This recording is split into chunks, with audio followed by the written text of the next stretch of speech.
আচ্ছা, দিনের শুরুটা কিভাবে হয় আপনার? সকালে অ্যালার্মের কর্কশ শব্দে ধড়পড় করে ঘুম থেকে ওঠা আর মনে মনে বলা, ইস! আর ৫টা মিনিট যদি ঘুমানো যেত। তারপর তাড়াহুড়া করে রেডি হয়ে জ্যাম ঠেলে অফিসে বা ভার্সিটিতে দৌড়। এই যে দৌড় শুরু হলো, সারাদিন কিন্তু আর থামাথামি নেই। আমাদের সবার জীবনটাই এখন একটা ট্রেডমিলের মতো হয়ে গেছে।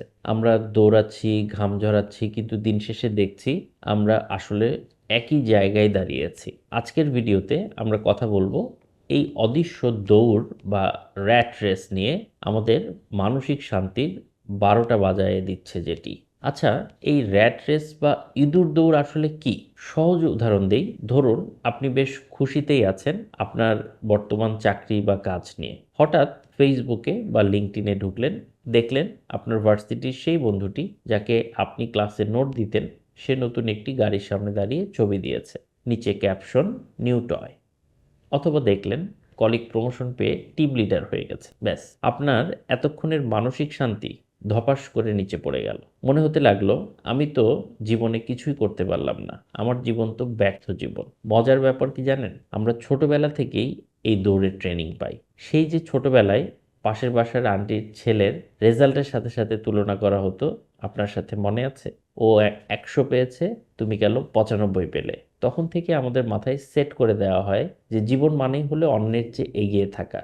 আর এখন বড় হয়ে সেটা দাঁড়িয়েছে স্যালারি এবং স্ট্যাটাসে। খালাতো ভাই নতুন আইফোন কিনেছে, তাই আপনার হাতে বছরখানেক আগের আইফোন থাকলে সেটা এখন আর ভালো মনে হচ্ছে না। এটা মনে হচ্ছে এটা এখন নোকিয়া ১১০০-র মতো। আপনার কিডনি বিক্রি করে হলেও আপগ্রেড করতে হবে।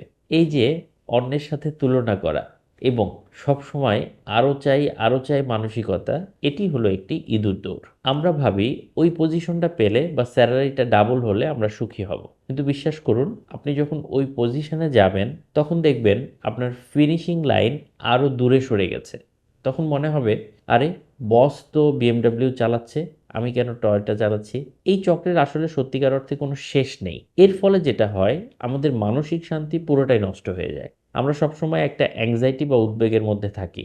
কাজ করছি, কিন্তু কাজের কোনো আনন্দ নেই। বাসায় ফিরেও অফিসের মেইল চেক করছি। সপ্তাহান্তে ঘুরতে না গিয়ে বা ঘুরতে গিয়েও ইনস্টাগ্রামের স্টোরি নিয়ে ব্যস্ত, যাতে লোকে দেখে ভাবে আমি সুখে আছি। আসলে কি আমরা সুখে আছি?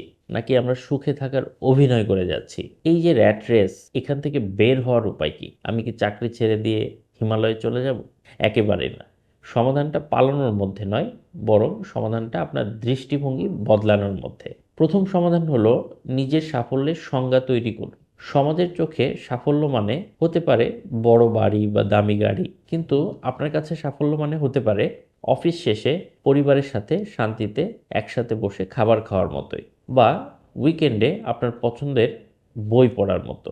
অন্যকে ইমপ্রেস করার জন্য নিজের ভালো লাগাকে বিসর্জন দেবেন না। মনে রাখবেন, আপনার ব্যাংকের ব্যালেন্স দেখে লোকে আপনাকে স্যালুট দেবে, কিন্তু আপনার ব্যবহার আর মানসিক শান্তি আপনাকে রাতে ভালো ঘুম দেবে। দ্বিতীয়ত, সোশ্যাল মিডিয়ার ফাঁদ থেকে বাঁচুন। আপনি যা দেখছেন তা মানুষের জীবনের হাইলাইটস মাত্র। কেউ তার ডিপ্রেশন বা লোন, ইএমআই এই কথা ফেসবুকে লিখবে না। তাই অন্যের রিল লাইফ দেখে নিজের রিয়েল লাইফকে ঘৃণা করা বন্ধ করুন।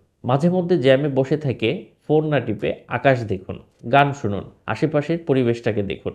আপনার ব্রেনকে একটু রেস্ট দিন। আর তৃতীয়টি হলো, থামতে শিখুন। জীবনে দৌড়ানোর দরকার আছে, কিন্তু সেটা যেন নিজের গতিতে হয়। পাশের জন স্প্রিন্ট দিচ্ছে বলে আপনাকেও স্প্রিন্ট দিতেই হবে এরকম কোনো কথা নেই। আপনি ম্যারাথন দৌড়াতে পারেন। মাঝে মধ্যে নিজের কাজ চাপড়ে বলুন যে আমি ভালো করছি, আমি একটু বিশ্রাম নেই। নিজেকে সময় দিন। যে কাজটা আপনার করতে ভালো লাগে সেটিই করুন। সেটি গান গাওয়া হোক, আর রান্না করা হোক, আর ঘুরে বেড়ানো হোক, বা যাই হোক। সবশেষে একটা কথা বলি, জীবনটা কোনো ১০০ মিটারের দৌড় প্রতিযোগিতা নয় যে আগে পৌঁছালেই আপনি গোল্ড মেডেল পেয়ে যাবেন।